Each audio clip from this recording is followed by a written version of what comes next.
Hey guys, आज हम पत्थर जोड़ने की एक प्राचीन और बहुत रोचक तकनीक को देखने जा रहे हैं। इसे आप सबको दिखाने के लिए मैं बहुत एक्साइटेड हूँ, क्योंकि मुझे लगता है कि मैंने कुछ बिल्कुल नया ढूंढ निकाला है और इस तकनीक को आज तक कोई नहीं जानता। इसलिए इस वीडियो को अंत तक देखिए और मुझे बताइए कि इस बारे में आप क्या सोचते हैं। अधिकतर मैं आपको अलग अलग तरह की पत्थर काटने की तकनीक दिखाता हूँ, लेकिन आज इस बात पर ध्यान देते हैं कि पुराने समय में भवन निर्माता दो पत्थरों को एक साथ कैसे जोड़ते थे। इसको पत्थर बांधने की तकनीक कहा जाता था। पत्थर बांधना या जोड़ना उतना ही महत्वपूर्ण है जितना पत्थर काटना। उदाहरण के लिए हम कंबोडिया में ये 500 साल पुराना मंदिर देख रहे हैं। क्या आप बता सकते हैं कि इन बड़े ब्लॉक्स में पत्थरों को कहाँ जोड़ा गया है? निस्संदेह निचली सतह पर पत्थर के इन ढांचों में आप ये बता सकते हैं, लेकिन इससे अगली मंजिल पर आप कितने अलग अलग ब्लॉक्स को देख सकते हैं? इनको एक साथ कैसे जोड़ा गया है? ये पत्थर जोड़ने की उत्तम तकनीक का एक उदाहरण है। तो प्राचीन भवन निर्माता दो पत्थरों को आपस में कैसे जोड़ते थे?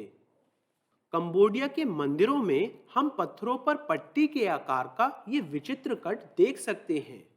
जब शुरू में इसको देखते हैं तब हम समझ नहीं पाते कि ये क्या है। इस ब्लॉक को देखिए। यहाँ आप इस विशाल ब्लॉक पर एक टी के आकार का कट देख सकते हैं। टी के आकार के इस कट का क्या कारण है?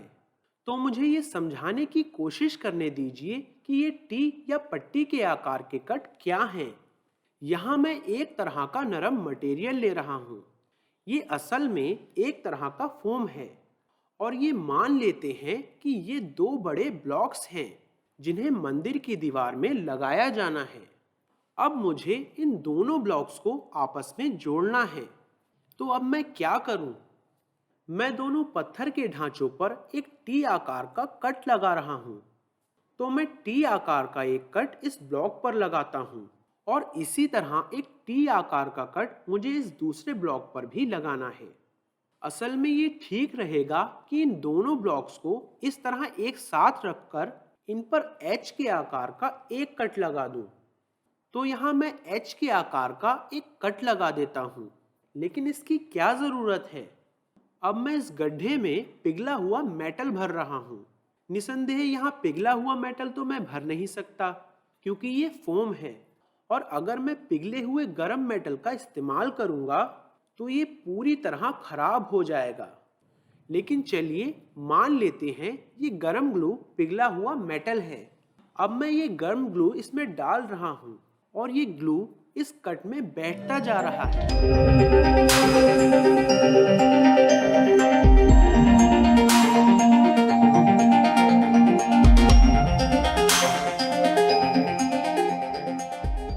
और अब इसके सख्त होने का इंतजार करते हैं, इसलिए इसे थोड़ा समय देते हैं।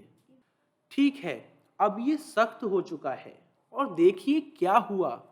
ये दोनों ब्लॉक्स अब आपस में जुड़ चुके हैं। मैं इनको एक साथ खींच या धकेल सकता हूँ और आप देख सकते हैं ये अब पत्थर के एक ब्लॉक की तरह है। असल में मैं बस एक ब्लॉक को पकड़ता हूँ, लेकिन आप देख सकते हैं कि दूसरा ब्लॉक इस ब्लॉक के साथ बंधा हुआ है। इसी तरह अगर मैं ऐसे ही इस ब्लॉक को पकड़ता हूँ, ये गिरता नहीं है। ये दूसरा ब्लॉक है, ये अभी भी कुछ हद तक जुड़ा हुआ है। ये बहुत बढ़िया है। पुराने समय के इमारत बनाने वालों ने ऐसा ही कुछ किया था। इस तकनीक को पत्थर जोड़ने की प्राचीन पद्धति या फिर इस तरह कट लगाने को कीस्टोन तकनीक के नाम से जाना जाता है। पत्थर जोड़ने की ये बहुत रोचक तकनीक है। ये कोई अंदाजा नहीं है। हम वास्तव में अब भी ये मेटल क्लैंप्स भारत में एक प्राचीन स्थान वारंगल में देख सकते हैं। ये रहस्यमय संरचना कम से कम 700 साल पहले बनाई गई थी और मेटल क्लैंप्स अभी भी उसी जगह पर लगे हुए हैं, जो अलग अलग ब्लॉक्स को एक साथ जोड़े हुए हैं। इन प्राचीन मेटल क्लैंप्स के बिना ये विशाल दरवाजा आज तक खड़ा नहीं रह सकता था। लेकिन जोड़ने की ये प्राचीन तकनीक केवल हिंदू भवनों तक ही सीमित नहीं है। हम यही तकनीक संसार के और बहुत से स्थानों पर देख सकते हैं। बहुत से प्राचीन मेटल क्लैम्प्स हम दक्षिण अमेरिका के म्यूजियम्स में पेरू जैसे स्थानों में भी देख सकते हैं। ग्रीस में इन मेटल क्लैम्प्स को आज भी उसी स्थान पर लगा हुआ देखा जा सकता है, जो विशालकाय ब्लॉक्स को एक साथ कसने के लिए प्रयोग किए गए थे। डेल्फी नामक एक जगह पर ये 2500 साल पुराने हैं। लेकिन याद है, मैंने आपको बताया था कि मुझे कुछ बिल्कुल नया मिला है। आइए कंबोडिया के प्राचीन तापराम मंदिर में वापस चलें और हम यहाँ वास्तव में कुछ रोचक देख सकते हैं। आप क्या देखते हैं? दो सटे हुए ब्लॉक्स पर मेटल क्लैंपिंग और गहरे खुदे छेद एक साथ। याद है, मैंने आपको की स्टोन कट्स अलग से दिखाए थे और प्राचीन मंदिरों में गोल सुराख अलग से दिखाए थे। लेकिन इन दोनों तकनीकों का मिलन सच में कुछ बेहतरीन परिणाम लेकर आएगा। बेहतरीन परिणामों से मेरा क्या मतलब है? आइए इसी तरह के कट्स और सुराख यहाँ बनाते हैं और देखते हैं कि प्राचीन भवन निर्माता क्या कर रहे थे। यहाँ मेरे पास पत्थर के दो ब्लॉक्स हैं और मैं इनको पास पास रख रहा हूँ और इन पर मैं वैसा ही कट बना रहा हूँ। मैं सीधे कट और फिर सुराख बना रहा हूँ, लगभग इन ब्लॉक्स की आधी गहराई तक। तो अब मैं इन ब्लॉक्स पर सीधे कट्स बनाता हूँ।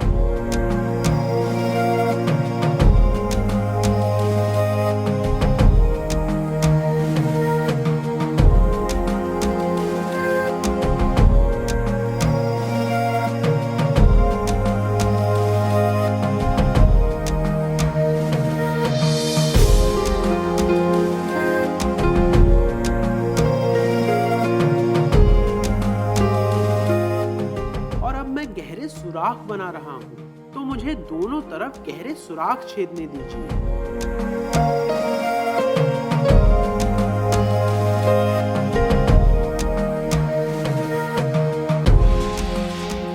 अब मैं इनके अंदर पिघली हुई मेटल भरता हूं और देखते हैं कि क्या होता है।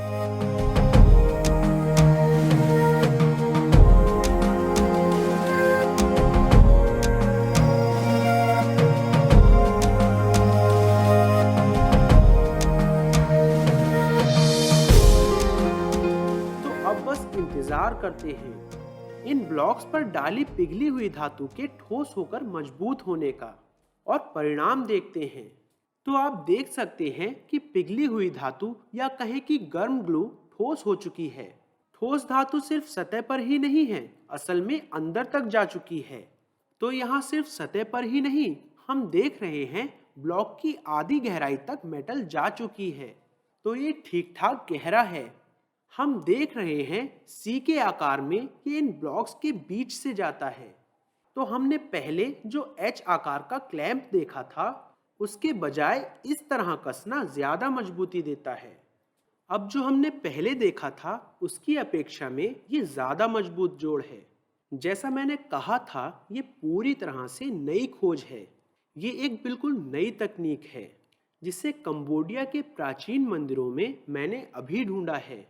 इसका कोई नाम नहीं है, हम इसको प्राचीन घोड़े की नाल के आकार की तकनीक कहेंगे, क्योंकि आप समझ गए हैं पिघली हुई धातु घोड़े की नाल के आकार में अंदर जाती है। ये तकनीक ज्यादा अच्छी है और अधिक मजबूत कसाव देती है, क्योंकि ये प्राचीन समय के सामान्य क्लैंप से अधिक गहराई तक जाती है। लेकिन मुझे लगता है प्राचीन हिंदू लोग इस पुरातन घोड़े की नाल की तकनीक से भी अधिक विकसित तकनीक का प्रयोग कर रहे थे। क्या होता अगर वो ऐसे ही कट्स और सुराख दूसरी तरफ भी बनाते? इसकी कल्पना करना कठिन है, इसलिए मुझे दिखाने दीजिए कि मेरा क्या मतलब है। तो आप घोड़े की नाल वाली पुरातन तकनीक पहले ही देख चुके हैं, लेकिन क्या होता अगर प्राचीन भवन निर्माताओं ने ब्लॉक्स की पूरी गहराई तक ये सुराख बनाए होते? तो अब मैं क्या करने वाला हूँ, मैं इन ब्लॉक्स पर ये कट्स लगा रहा हूँ और इन कट्स के अंत में मैं सुराख बना रहा हूँ।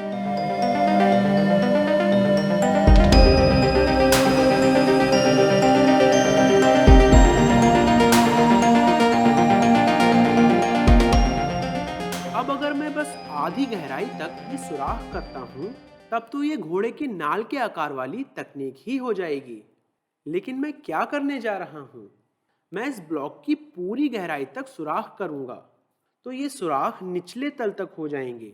इसके बाद अगर मैं इसके ऊपर वाले भाग को नीचे करूँ और ऐसे ही कट्स इस तरफ भी बना देता हूँ,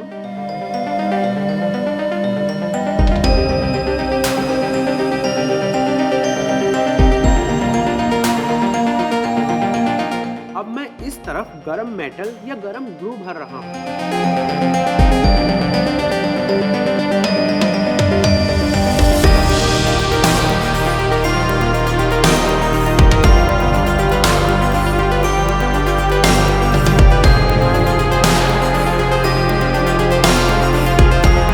इसके बाद मैं इसके ठोस हो जाने का इंतजार करता हूँ, और अगर मैं इन ब्लॉक्स को पलट देता हूँ और दोबारा इस तरफ भी उसी तरह पिघली हुई धातु भरता हूँ, देखिए इसके ठोस हो जाने के बाद ये कैसा दिखता है।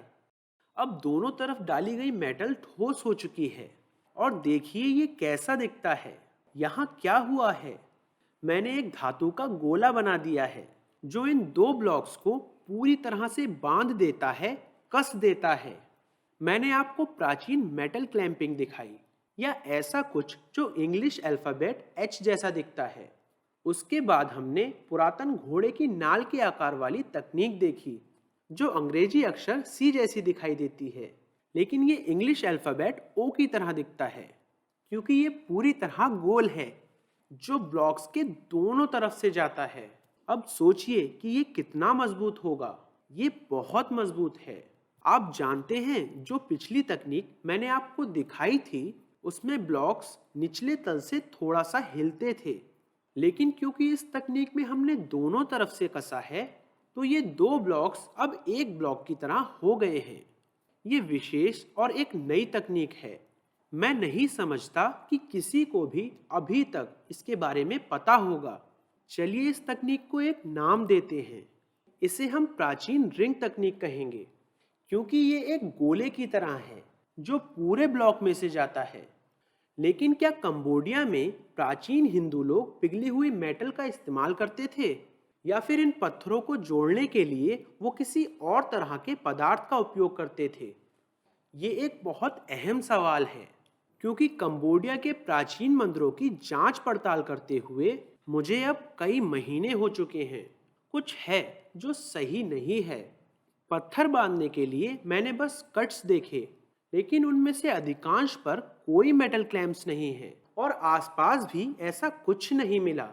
ऐसा लगता है कि प्राचीन कंबोडिया निवासी एक विचित्र पदार्थ का प्रयोग करते थे जिसका आज के समय में पता नहीं लगाया जा सकता। वो क्या मटेरियल है? इस प्राचीन क्लैंप को देखिए। ये मुख्य शिला का कट एच आकार का कट है, लेकिन जोड़ने वाला मटेरियल क्या है? हमें कोई मेटल क्लैंप नहीं दिखता, लेकिन ये खुद ही पत्थर लगता है। ये कैसे संभव है? आप देख सकते हैं कि अलग रंग के दो आयताकार ब्लॉक्स हैं, लेकिन इनको जोड़ने वाला मटेरियल एक बिल्कुल अलग रंग का है। ये इस बात की पुष्टि करता है कि पुराने समय के भवन निर्माता पत्थरों को पिघलाते थे और इस पिघले हुए पत्थर को कट्स में भरते थे जो ठोस होकर क्लैंप्स की तरह इन पत्थरों को साथ में जोड़ता था। यही कारण है कि हमें इन पत्थरों में मेटल क्लैंप्स नहीं मिलते, क्योंकि क्लैंप्स पत्थरों से या जियोपॉलिमर मटेरियल से बने हैं। ये सारे खेल को पलट देता है क्योंकि इससे ये बात पक्की हो जाती है कि पत्थर पिघलाने की तकनीक प्राचीन समय में मौजूद थी। आज हम पत्थर पिघलाने में समर्थ हैं और भट्टियों में हम इसे मनचाहे आकार में भर देते हैं, लेकिन प्राचीन निर्माता पत्थर पिघलाने की तकनीक का प्रयोग उस समय करते थे। ये मैं आपको पहले ही बता चुका हूँ कि कैसे हिंदू लोग ये विश्वास करते थे कि पत्थरों को कुछ जड़ी बूटियों का इस्तेमाल करके नरम किया जाता था। इसी कारण वे पत्थरों को मनचाहा आकार देने में सक्षम थे। शायद केमिकल्स या एसिड के प्रयोग से भी पत्थरों को पिघलाया जाता था। उसके बाद पिघला हुआ पत्थर कीस्टोन कट में, घोड़े की नाल के आकार के कट और पत्थरों को जोड़ने के लिए बनाए रिंग के आकार के कट्स में भरा जाता होगा। कंबोडिया के प्राचीन हिंदू मंदिर इसी कारण अभी तक वैसे ही बने हुए हैं।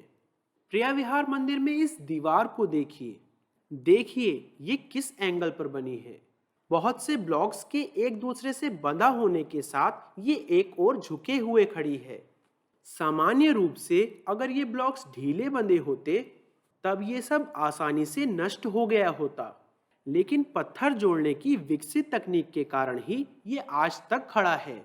विश्वास करें या ना करें, इस भवन को एक बॉम्ब से नष्ट किया गया था और तब भी ये दीवार अब तक टुकड़े होकर नहीं गिरी। प्राचीन तकनीक की यही असली ताकत है। ये दीवार 1000 साल पुरानी है और एक बॉम्ब गिराए जाने के बावजूद ये आज तक नहीं गिरी। लेकिन हमने जो पत्थरों को जोड़ने की ये सभी तकनीक देखी जो इससे भी ज्यादा रोचक है। शायद पुराने समय के बिल्डर्स पत्थर के ढांचों को जोड़ने के लिए कील, रिपिट या खूंटी का इस्तेमाल करते थे, और मेटल के कील या रिपिट नहीं बल्कि पिघले हुए पत्थर के रिपिट। चलिए देखते हैं अलग अलग ब्लॉक्स पर ये सुराख क्यों तराशे गए हैं। याद है शुरुआत में मैंने आपको इस मंदिर का आधार दिखाया था। इन पर सुराखों को देखिए। ये आधार कितने ब्लॉक से बना है ये देखना बहुत कठिन है। प्राचीन इमारत बनाने वालों ने इसे कैसे बनाया होगा। पत्थर एक दूसरे के ऊपर रखे गए हैं और उसके बाद पूरी गहराई तक इन सुराखों को छेदा गया है और उसके बाद इन सुराखों में पिघला हुआ पत्थर भरा गया था। मैं जानता हूं कि इसकी कल्पना करना मुश्किल है, इसलिए मुझे एक नमूना दिखाने दीजिए। अगर हम अलग अलग पत्थर लें तो यहाँ मेरे पास बहुत से पत्थर हैं। ये एक आयत है, ये एक वर्ग है, ये आधा गोला है और फिर से ये दूसरा आयत है। अगर मैं पत्थर के ये सभी ढांचे एक दूसरे के ऊपर रखता हूँ और फिर इन सब में एक सुराख करता हूँ, फिर उस सुराख में पिघला हुआ पत्थर भरता हूँ, अब क्या होगा आइए पता लगाते हैं।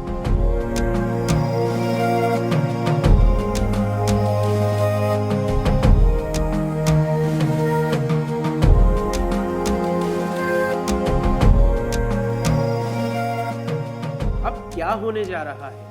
इनमें डाले पिघले हुए पत्थर के ठोस हो जाने के बाद ये सभी पत्थर पूरी तरह से एक साथ बंधे होंगे और वो एक विशालकाय ब्लॉक की तरह स्थिर हो जाएंगे। इसीलिए आपको इतने सारे सुराख हुए दिखते हैं। लगता है बहुत से सुराख मात्र धूल मिट्टी से भर चुके हैं, लेकिन ये धूल नहीं है। मुझे लगता है कि ये पिघला हुआ पत्थर है। हम संसार की सबसे विचित्र रिपिट तकनीक को देख रहे हैं। अब देखिए मैं कैसे इन ब्लॉक्स को हिला रहा हूं, लेकिन ये बिल्कुल भी नहीं हिल रहे हैं। देखिए मैं इन पत्थरों को अलग करने की कोशिश कर रहा हूं, लेकिन इन ब्लॉक्स को अलग नहीं किया जा सकता। ये मिलकर एक मजबूत ब्लॉक की तरह हो गए हैं। हम संसार की सबसे विचित्र रिपिट तकनीक को देख रहे हैं। असल में ये आज की रिपिट तकनीक से ज्यादा अच्छी है। क्यों? क्योंकि आज हम केवल एक निश्चित लंबाई की रिपिट या कील बना सकते हैं, मगर प्राचीन कीलों या रिपिट की लंबाई की लिमिट नहीं थी। दरअसल आप किसी भी लंबाई तक पिघला हुआ पत्थर भर सकते थे और जितनी भी संभव हो उतनी लंबी कील बना सकते थे। लेकिन कुछ ऐसा भी है जो इस तकनीक से भी ज्यादा दिलचस्प है। वो मैं आपको अगली वीडियो में दिखाऊंगा। मुझे उम्मीद है कि यह वीडियो आपको पसंद आया होगा। वीडियो देखने के लिए बहुत बहुत धन्यवाद। इस चैनल को सब्सक्राइब करना ना भूलें और मैं जल्द ही आपसे एक बिल्कुल अलग वीडियो में बात करूंगा। बाय।